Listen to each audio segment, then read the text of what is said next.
You are familiar now with some curious drag phenomena. You have seen that at low air speeds, a smooth ball has less drag, while at higher air speeds, a roughened ball has less drag. You have seen that streamlining reduces drag in air, while it increases drag in glycerin.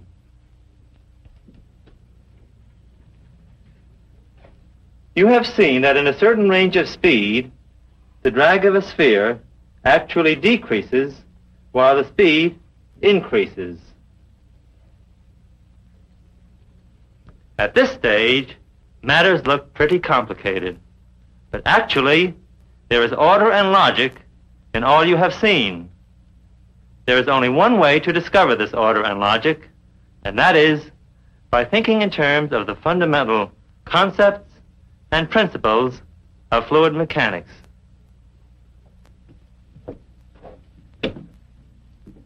The first concept is that of a continuous fluid.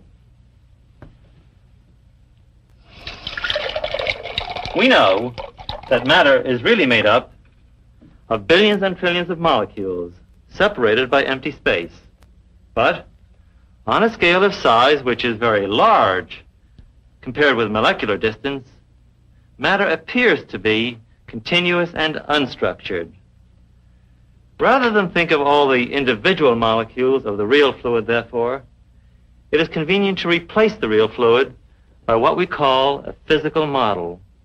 This model has neither molecules nor structure. It is continuous, and it has certain average properties which represent the statistical behavior of the countless molecules of the real fluid. One such property is the density. Let us think of a very small lump of fluid, smaller even than this droplet, which nevertheless contains many molecules. The average density is defined as the total mass of all the molecules of the lump to the total volume of all the molecules with their surrounding space. Density is mass divided by volume. But each lump or particle of fluid may have different properties. For example, not all particles have the same motion, as you can see by looking at the flow in a sink. To make it easier to understand such complex motions, we imagine the entire body of fluid to be subdivided into many small fluid particles, each having its own trajectory and history. Each and every such fluid particle obeys Newton's law of motion. Consequently, we can learn a great deal about the flow as a whole by focusing our attention to begin with on the dynamics of some typical fluid particle. Suppose that a tiny cube of water in the jet were dyed a bright color, so we could follow it easily. Let us isolate this cube mentally from the surrounding water, and then let us consider the forces acting on it, and how these forces influence its motion as it flows from the faucet, swirls in the sink, and departs down the drain. Let this block represent, on an enormously magnified scale, our fluid particle. While many different kinds of forces may act on this particle, they may all be put into two categories: body forces and surface forces. Body forces act at a distance: gravitational, electrical, and so on. They act on the bulk of the material, hence the word body. If this cube were a particle of water in a quiet reservoir, it would be pulled downwards by the force of gravity. But the particle is motionless, so some other force must be present to counterbalance the weight.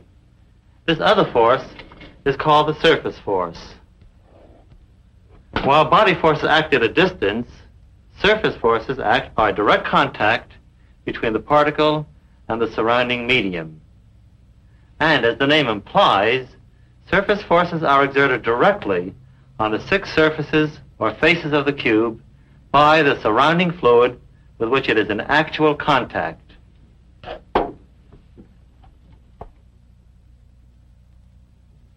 On each face of the cube, equal and opposite forces are mutually exerted between the fluid inside the cube and the fluid outside.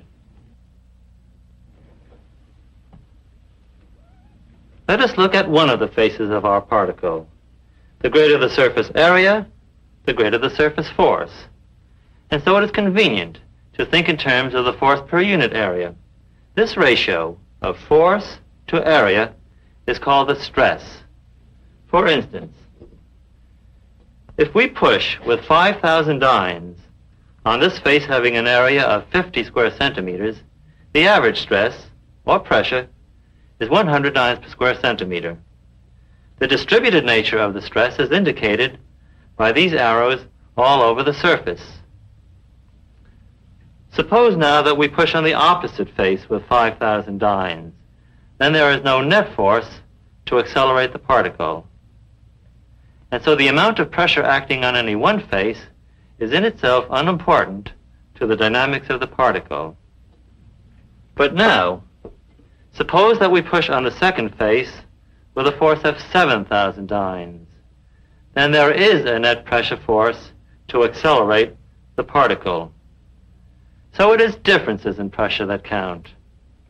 The greater the pressure difference over a given distance, the greater is the net pressure force per unit volume of fluid. This rate of pressure change with distance is called the pressure gradient. Thinking again of our cube as the particle in a stagnant tank, we see that the weight can be supported if the pressure on the lower face is larger than the pressure on the upper face.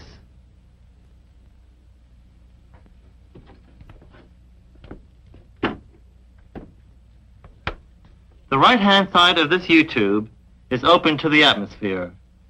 Let us create a higher pressure on the left-hand side. Now we have equilibrium, and we see that the weight of the unbalanced column of liquid is supported by the difference between the high pressure at the bottom and atmospheric pressure at the top. Now suppose that the pressure difference is applied in a horizontal direction. Low pressure here, high pressure here.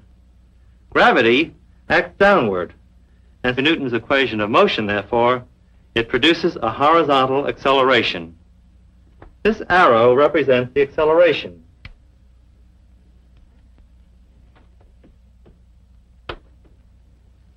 In this horizontal tube, we have a colored slug of liquid with atmospheric pressure at the open end and, for the moment, atmospheric pressure at the other end.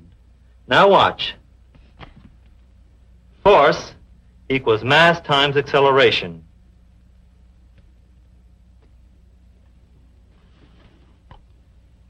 So far, we have considered only stresses normal to the surfaces of the fluid particle. Moreover, we have thought of the fluid particle as being rigid, like this block, so that it could be displaced and turned, but not deformed. Actually, fluid particles can and do undergo great changes in shape, even more easily than this block of foam rubber. Like the foam rubber, fluid particles resist deformation. But while the resistance of a solid depends on the amount of deformation, the resistance of a fluid depends on the rate of deformation. The fluid property, which represents the magnitude of this resistance, is called viscosity. Some fluids, like water, have a comparatively small viscosity, while other fluids, like corn syrup, have a comparatively large viscosity.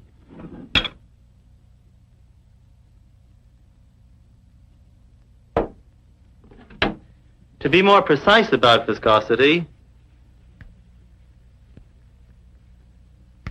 suppose that an initially square piece of fluid undergoes a certain amount of shear deformation, as measured by this angle.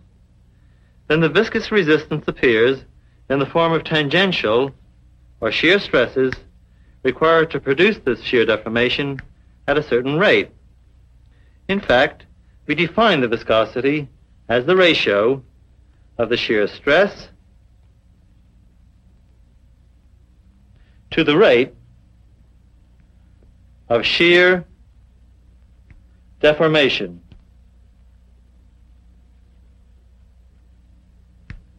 Viscosity is shear stress divided by rate of shear deformation.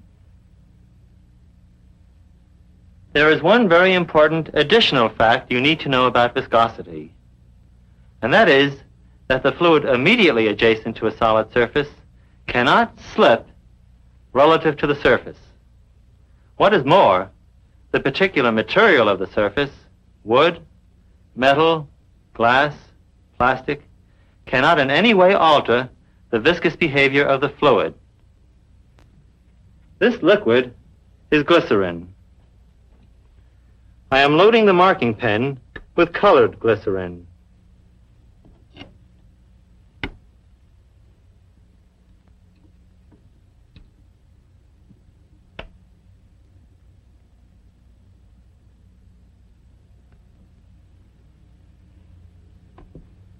The fluid immediately adjacent to the surface of the cylinder moves with the surface. It does not slip. Because of viscosity, the fluid farther from the cylinder also moves, but at lesser speeds as the distance from the cylinder increases. Let's see what this change of speed with distance does to a fluid particle which is initially square.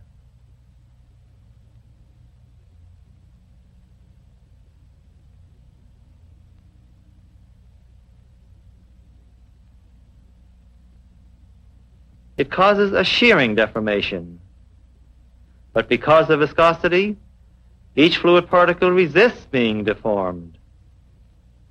And so we have to apply a torque to overcome all this resistance. Here is an instrument, a viscometer, based on this principle. An electric motor rotates a cylinder in the fluid at a known speed. The torque required to rotate the cylinder is measured by a spring and is read on this scale.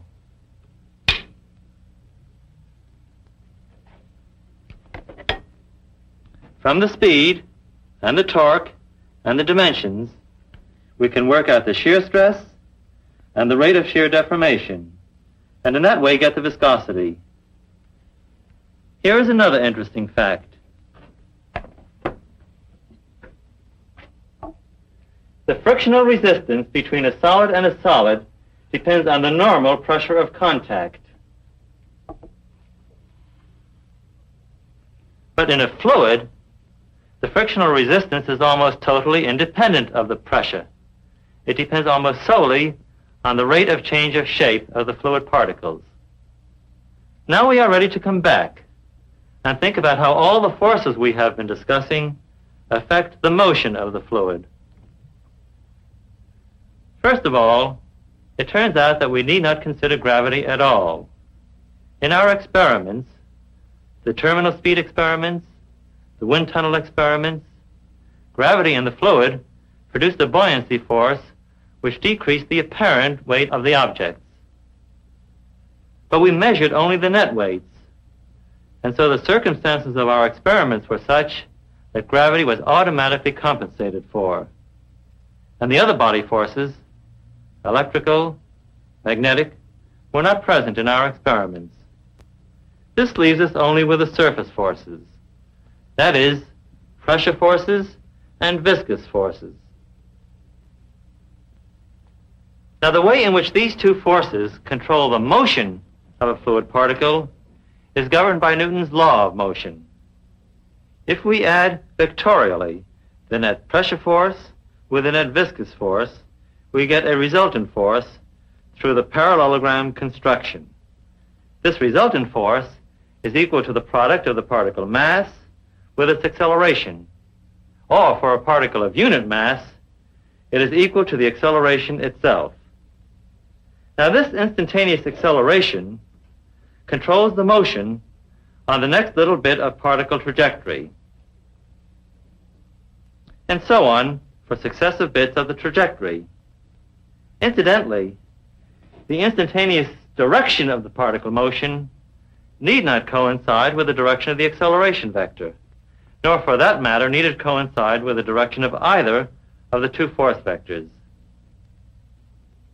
Here is a sketch showing the parallelogram of forces, and here is Newton's equation. Net pressure force plus net viscous force equals the product of mass with acceleration. For short, this mass acceleration product is often called the inertial force. We need not concern ourselves with the mathematics of fluid flow because we can understand a great deal merely by grasping the notion of viscous forces and inertial forces. The explanation of many diverse and puzzling fluid flow phenomena hinges crucially on the realization that in different experimental situations, these three quantities are of different relative importance. For example, suppose that we had a fluid of very small viscosity. Then the viscous forces would be very small compared with the inertial forces. For many practical purposes, then, we might entirely neglect the viscous forces, thus leaving us with a simple balance between the net pressure force and the inertial force. Here is Newton's equation for fluids of very small viscosity, with the viscous forces neglected altogether. We have the balance between the pressure force and the inertial force. And in the vector diagram, the vectors for these two forces must coincide. This is for the case of fluids of very small viscosity. Now let's look at the other limit, fluids of very large viscosity. Now, the viscous forces are so large that they overwhelm the inertial forces.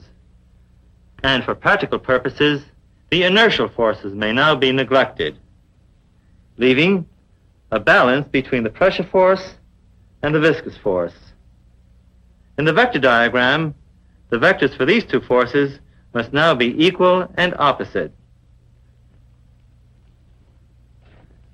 By thinking about these two extreme cases, we realize that the type of flow may be categorized in terms of the relative importance of the viscous force and the inertial force.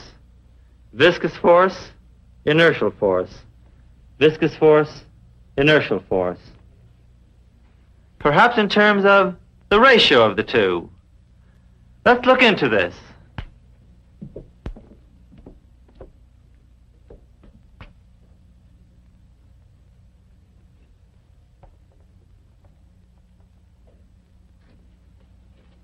Here are several objects of different size, but they are all of the same shape, and so we say that they are geometrically similar.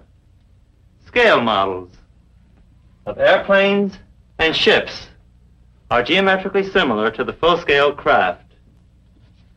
Imagine that we carry out a series of drag experiments on objects of this specific shape. In each experiment, the particular object used may be identified by a single dimension representing its size, say its length.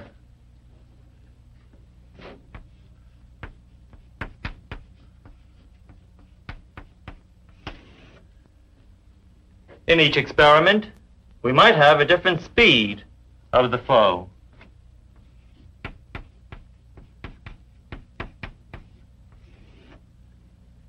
And in the different experiments, we might use different fluids.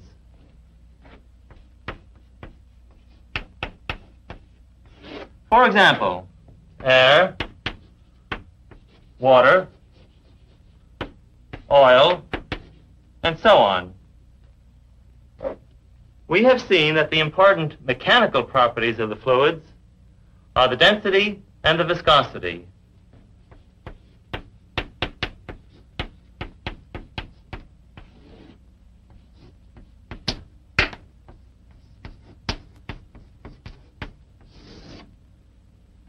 Here are the values of these two properties for air and water at the temperature in this laboratory.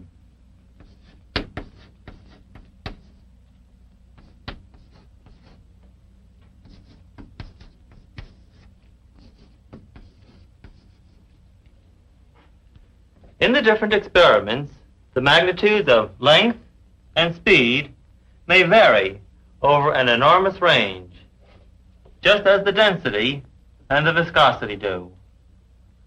All the experiments of the series would appear to be very different from each other, and in general, they are unrelated.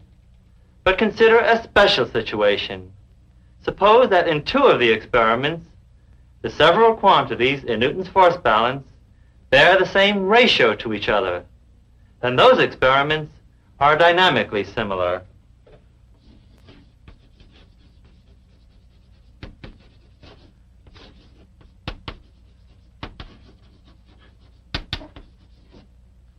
And from the point of view of mechanics, they are in a sense identical experiments. Now, different experiments are dynamically similar only if a special combination of these quantities is the same. That combination is the density times the speed times the length, all divided by the viscosity.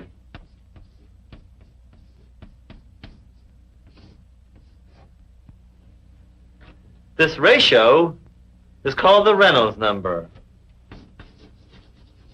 after the engineer-scientist Osborne Reynolds, who gave us the first clue to this idea about 80 years ago. Here are two geometrically similar objects, both spheres. This plastic ball with a diameter of 0.60 centimeters. And this is a helium-filled balloon with a diameter of 100 centimeters. By adding various weights to the balloon, we carried out a series of experiments, in each of which the terminal speed of ascent had a different value.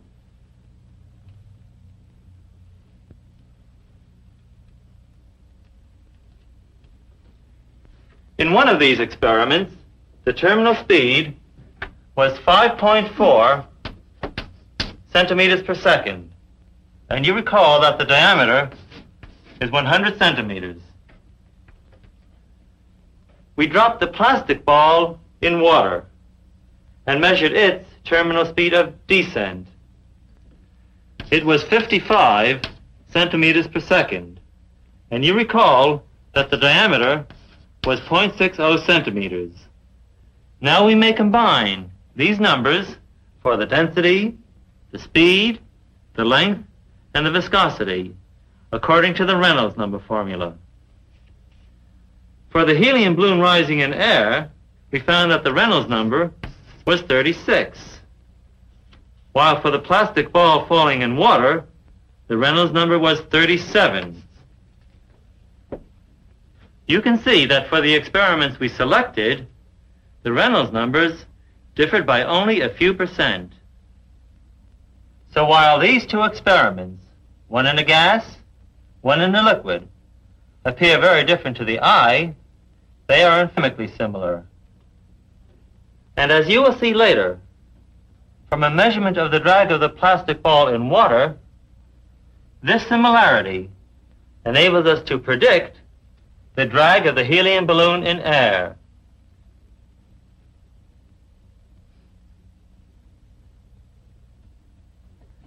This idea of dynamic similarity is the very basis of wind tunnel testing and other forms of model testing. It is the key by means of which we can predict, from measurements made in the wind tunnel on a model airplane, the forces which the real airplane will experience.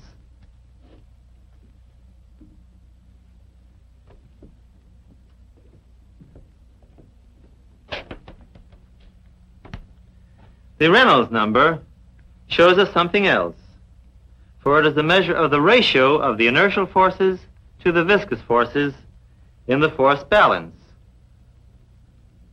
Very, very low Reynolds number, for example, means that the viscous forces are so large compared with the inertial forces that the inertial forces may be neglected. We then have a balance between the net pressure force pushing on the fluid and the net viscous force resisting the deformation. Very, very high Reynolds number, on the other hand, means that the viscous forces are so small compared with the inertial forces that the viscous forces may be neglected. We then have a balance between the pressure force pushing the fluid and the inertial resistance to acceleration. To summarize, very, very low Reynolds number means highly viscous behavior. Very, very high Reynolds number means only slightly viscous behavior. We've talked a great deal about the forces and the motions and how they are related for typical fluid particles. But now how about the forces acting on an object, moving through a fluid or stationary in a moving stream of fluid? The important idea here is that these forces are exerted on the surface of the object by those fluid particles which are in immediate contact with the surface. On every element of surface area, the adjacent fluid particle exerts a normal force and a tangential force. In general, these two forces have components in the direction of the oncoming flow. Let us look first at the frictional forces. You can see that over most of this body, the tangential forces are nearly parallel to the direction of the oncoming flow. Thus, they contribute considerable frictional drag. Now let's look at the pressure forces. At this point near the nose, the pressure force normal to the surface incorporates a positive drag component. At the shoulder, the pressure force has zero drag component, while here near the tail, the pressure force has negative drag components. That is, the horizontal component of the pressure force actually thrusts the object against the flow. Adding up all such components for all elements of the body's surface, we get two contributions to the total drag: pressure drag and friction drag. Friction drag is always present because all fluids have some viscosity, but the pressure drag may be either very large or it might be quite negligible. Which it is depends on the difference between the average pressure on the front half of the body and the average pressure on the rear half of the body.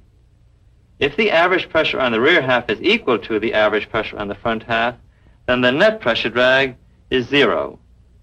But if the average pressure on the rear half is much less than the average pressure on the front half, then there is a large net pressure drag.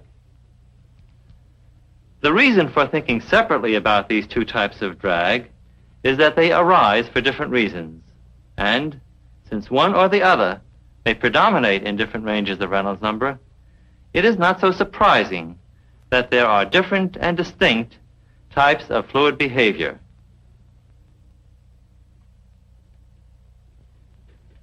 Let us go back over the ground we have covered.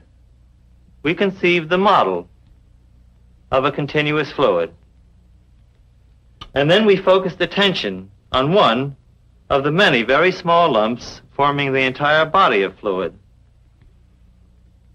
We noted that body forces and surface forces act on every such fluid particle, but that in our experiments, the body forces could be set aside, leaving only the surface forces. We resolved the surface forces into two components: pressure forces acting normal to the surface and viscous forces acting tangentially to the surface. We saw that these forces control the motion of a fluid particle through Newton's law, which relates the net pressure force on the particle and the net viscous force to the inertial resistance to acceleration.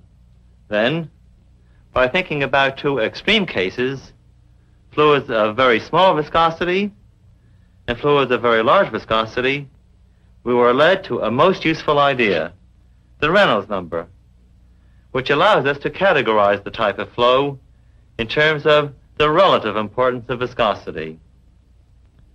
Finally, we recognize that the drag on an object like the forces on a fluid particle, could be divided into two parts, pressure drag and viscous drag.